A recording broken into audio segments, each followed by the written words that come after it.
好啦，今次咧我哋又有機會玩呢個翻歸玩啦，而今次嘅主角咧就係 LG 嘅電視機啊，呢個 M4 嘅 OLED Evo 電視啊。咁今次咧我哋就喺呢一個 forum 上邊 recruit 咗2名版友啊，一齊咧嚟去試玩咧我哋呢一部新嘅 LG M4 77寸嘅 OLED 電視啊。咁究竟啊用無線嘅方法喺呢一個版友上邊，佢屋企會係點樣樣咧？而2個版友咧其實分別都係一個發燒友啦，同埋一個咧就係比較簡約啲嘅家居嘅。咁喺上邊咧就點樣發揮呢一部 LG M4 嘅威力咧？而家第一個版友我哋就一齊上去睇下嚟。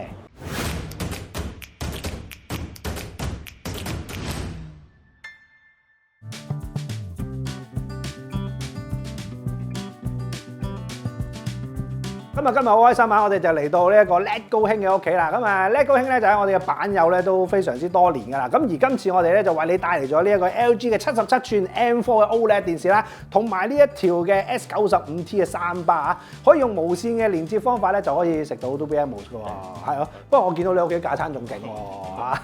喺我哋 forum 玩咗幾多年先？我諗起碼10年有。都10年有多啦，係嘛？我睇你啲架撐同埋我睇你條線嘅牌子你就知啊，因為咧條線嘅牌子咧同我哋有啲淵源啊。咁啊，但係咧今次咧就玩呢一個翻歸玩嘅原意，究竟點解會參加先？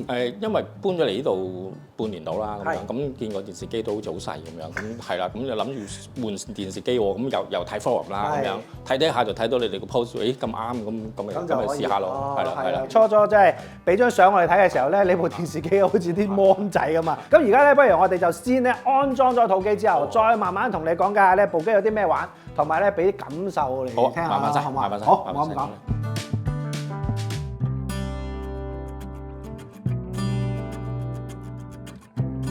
好啦，咁啊而家咧就安裝好晒咧電視機同埋3巴啦，咁啊做緊啲更新，師傅啊做緊啲設定，咁啊叻高兄咁啊同你傾2句先啦。見到你個環境咧，其實都非常之係我哋即係玩一個 hardcore 嘅家庭影院嘅一個版友嚟嘅，借一部77寸電視同埋呢一個3巴，咁啊我好奇啦。即係見到你都咁齊張啦，咁點解你都會玩埋呢一條3巴咧？查實平時你睇電視唔會乜都開晒咁樣噶嘛，咁所以咪咁啱有得試咪都可以試埋咁樣，係啊。哦，即係所以電視同3巴，咁你平常你會點樣去使用你個撐即係勁嘢㗎？睇 movie 啦，即係嗰啲 Netflix 啊、Disney Plus 啊，或者啲 Blu-ray 嗰啲都會有啦，係嘛？哦，咁所以咧，而家你呢個狀態之下，其實就係方便你，譬如睇日常嘅劇，或者睇新聞啊，就會用條3巴嚟去試啦。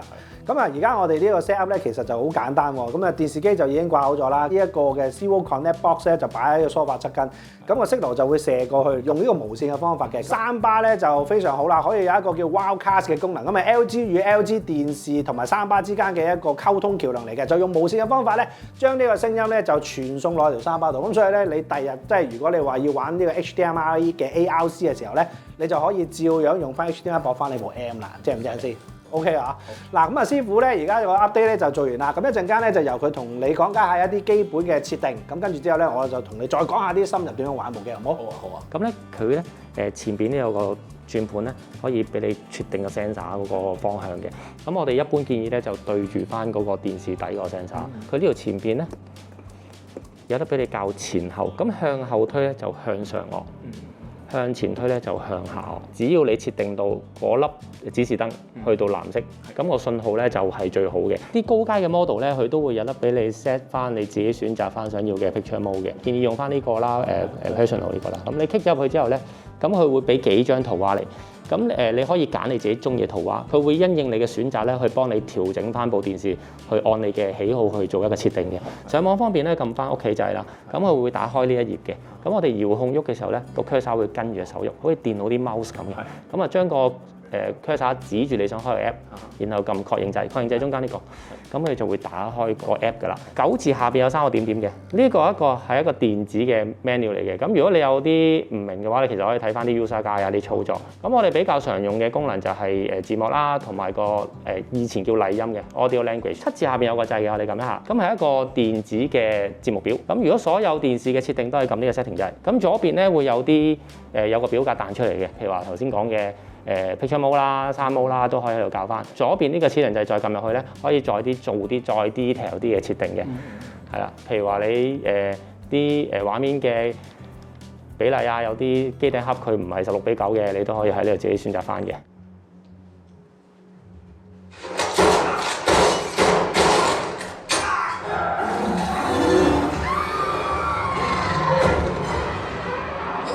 啱咧就試咗兩套戲啦。咁呢兩套戲我見到你都有睇咗少少㗎。有睇過。之前你即係應該用套大機嚟去聽啦。咁但係個畫面冇咁大喎。咁而家咁樣裝完之後，有啲咩感受先？咁第一當然就係個畫面啦，係咪？咁大咗咁多喎，睇嘢好似睇多咗好多嘢咁樣。睇清楚咗，清楚咗係咁樣。好似頭先第一套嘅時候睇嗰啲黑位咧，都明顯都睇到後面究竟係咩嘢嚟嘅，咁樣同之前好似一劈咁，都會比較多咗啲 detail 睇到啦。因為始終呢個係 OLED 啊嘛。你之前好似係用 LCD 電視機嘅係嘛？嗰部唔記得咗係咩？即係49寸，總之有畫面就算啦。冇錯係。咁而家就同喺 OLED 個狀態之下唔同啦，因為佢始終係一個純黑嘅面板啦。咁喺黑位嘅顯現上面一定係多咗嘅。咁同埋因為佢我頭先啱啱俾你睇嗰兩套其實都有 Dolby Vision 啦。咁所以佢喺個光位上面亦都可以睇到。咁所以頭先一個黑白咁明顯嘅場景咧，你就會睇到嗰個對比度好勁啦。咁而呢一套《捉鬼敢死隊》咧，就喺嗰個日光會機會多啲嘅。咁而家你用緊呢個 mode 咧，就係呢個 AI mode 嚟啊嘛。咁剛才就用咗嗰個 AI 個人化幫你 set 咗一個你自己喜歡嘅畫質。咁其實佢都會一路慢慢喺唔同嘅場景度 learn 翻唔同嘅情節嘅。入邊咧都仲有啲 setting 咧可以玩下嘅。咁譬如好似而家喺 Dolby Vision 入邊咧，其實入邊都仲有幾個唔同嘅 mode 啊。咁呢一個就係你嘅個人化啦。咁跟住之後，佢另外亦都有一個鮮豔嘅 Mode Vivid 啦，跟住有 Standard 啦。如果我自己嚟講咧，睇劇或者係睇一啲即係真人 show 咧，我覺得就用呢個會正嘅。咁咧睇嘢咧，我哋就會教 Cinema Home 呢個 mode。你會見到呢個畫面咧，相對嚟講個色溫會唔同咗嘅。譬如睇荷里活電影啊，嗰一種嘅色溫嘅。咁而今代最正嘅話咧，就係可以喺 Dolby Vision 嘅狀態下用埋 Filmmaker Mode。咁 Filmmaker Mode 就直頭係荷里活嗰班剪接師或者佢哋調色師嘅時候，佢係一個 Standard 就加咗落部電視機度。咁所以呢一個狀態之下咧，如果你話我熄燈睇戲，就用呢個 mode 係最正啦。頭先就講埋啲 setting 啦，咁啊3巴個效果你覺得點啊？都唔錯喎。係，比你想象中咧。想象中有 surprise 喎。頭先尤其是咧有條龍喺後邊行嘅時候，佢都有啲效果嘅。咁同埋你見到咧條3巴中間咧有一個圓形嘅單元咧，其實就係向上嘅。咁呢個咧就 LG 獨有啦，特登喺嗰個中置位置整多一個嘅單元咧，就做翻一個聲場咧，令到 even 你擺喺台上邊咧，你嘅人聲都係更加清晰。咁所以頭先我哋聽到頭先就算咁多唔同嘅環境聲啲對白，佢都可以喺嗰度出到啊！咁好啦，咁啊啱啱就試完3巴嘅效果啦。咁啊你有咁大餐嘢冇理由浪費啊！即刻我哋就用呢個 ARC 將呢個電視機嘅聲音咧傳落呢部大機度，我都想試下嘅感受啊！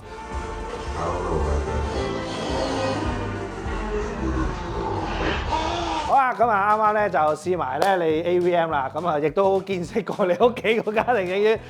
果然呢一隻超低音係好恐怖啊！咁啊跟住落嚟你就可以用即係呢個大嘅畫面同埋 Netflix 入邊嘅一個音效咧，喺你呢套機同埋3巴度慢慢享受咯喎。咁呢2個禮拜交俾你咯喎嚇，好好對待佢咯喎。好嘛，唔該晒 ，thank you。好啦，咁啊而家我哋就去第2個版友度玩下先。咁跟住而家我哋呢位版友咧，就係一個輕量嘅玩家嚟嘅，佢係以簡約為主啊，都係玩翻 LG 電視嘅。咁究竟咧佢喺呢個無線嘅玩法底下有啲咩效果咧？我哋而家即刻上去睇下咯。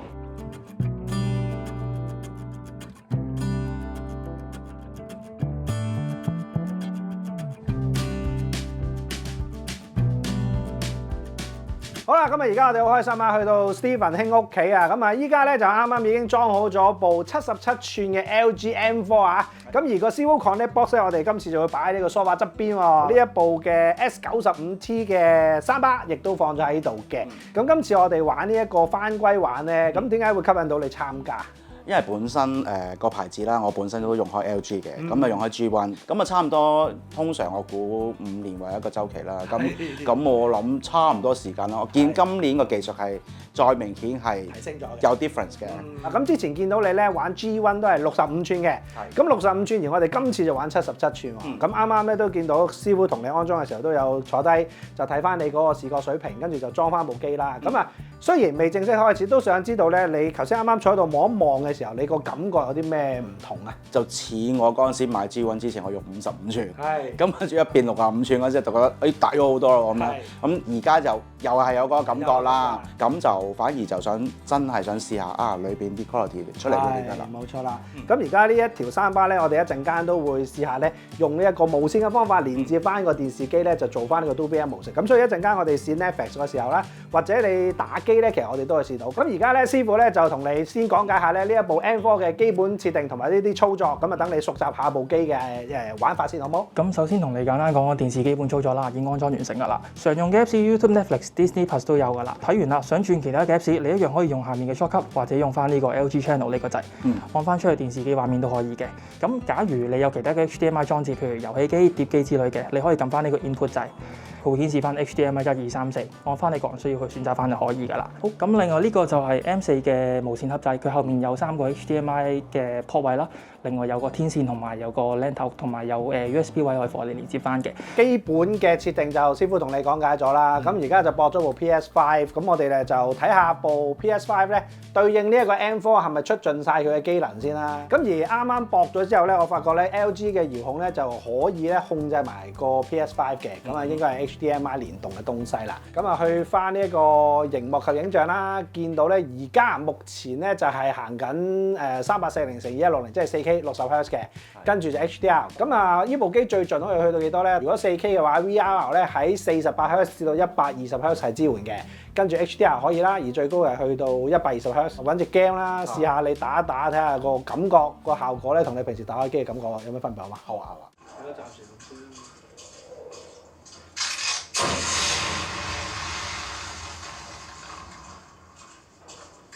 開一開個 game menu 先，咁因為已經駁咗 PS5，所以而家個齒輪掣就會變咗一個 game 嘅 menu 啦。係。咁上邊就會有一啲嘅資訊咧，就講翻而家隻 game 行緊嗰個 frame per second 係幾多嘅。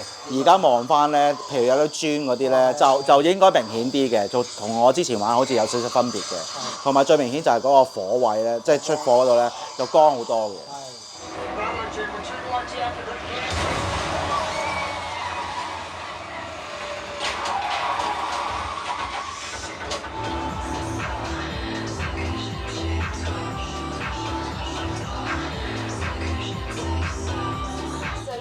經典營救一鏡到位啊嘛，個 shot 唔停啊嘛，咁啊由左發到去右有發揮到左，睇落去舒服咗嘅。呢個第一個感覺。咁第二個感覺咧就係中間有啲咧就有啲爆炸位，boom一聲有啲火咧，有啲刺激感嘅。即係我睇我之前嗰部咧，我會知，但係我會覺得都靚，但係冇乜刺激感。佢又知嗰個係有啲刺激感。好啦，今日唔該晒 Steven 啊，咁啊俾我哋咧就喺你屋企玩咗半 day 啊，咁呢2個星期你就可以再慢慢自己摸下佢，咁啊睇下點樣會啱晒你嘅口味啦。咁啊跟住落嚟之後咧，我哋就會再訪問下你，睇下咧你對呢一個成套新嘅家庭影院嘅感覺係點，好嗎？好。2 weeks later，咁我之前用嗰部就48寸啦，咁而家係77寸咁樣，因為大咗好多啦，咁樣咁睇畫面就睇多咗好多嘢啦，咁樣咁色彩上面又覺得唔會話好刺眼啊，覺得睇長期睇都好舒服啊，所以都非常之好。尤其是有次打機嘅時候，呢個 background 原來有嘢嘅咩咁樣咁原來裏邊仲有好多嘢咯。咁加埋個3班，我就覺得非常之突出咁樣。咁有陣時即係我唔需要成日都要開一部大機啊，咁樣咁都會多咗。嗱，我睇嗰套《Lion King》啦，咁樣咁同細路仔一齊睇啦，咁樣咁望隻大象嗰個嘅凹凸面啊，嗰個皮嘅凹凸面啊就好明顯咯。你始終都係大螢幕啦，咁樣咁如果你要睇電影嘅臨場感的話嘅時候，你始終都係大螢幕係唔可以缺少嘅咁樣。咁細路仔佢哋而家睇見到有大電視機都覺得點解要攞走個大電視機咧？咁樣最基本就係同我以前用開嘅G1啦，咁有少少唔一樣嘅色水啊，或者係佢嗰個黑白嗰啲咧，個 layer 嗰啲嘢咧，明顯再好咗。反而你可以睇翻 Apple TV 嗰啲，佢製造出嚟嗰啲嘅 original 嘅 movie 啊，劇集嗰啲咧，明顯我覺得再濕性咗。呢個就我自己好明顯咁樣，咁啊玩咗嗰個無線啦，咁之前我冇咁嘅經驗啦，咁啊玩無線嗰陣時就 so far 有啲驚喜，就冇乜點甩，咁啊睇戲啊嗰陣時都真係好順暢，聲啊畫都順暢嘅。嗱打機就因為呢段時間我比較忙，我有試過打嘅，咁但係就話你話冇乜甩線先啦，都係一樣嘢，我話睇聲畫係冇問題嘅，我完全覺得係收貨，可以咁講，我都話咦真係做得幾好喎。佢肯推個無線呢樣嘢，我覺得都幾欣賞。點解我揀翻呢個牌子咧？就係因為由嗰陣時 LG 我買 G1 嗰陣時，咁佢可能嗰度 guarantee 到5年嘅 5-year warranty 咁嘅嘢啦。咁啊事實亦都係做到嘅。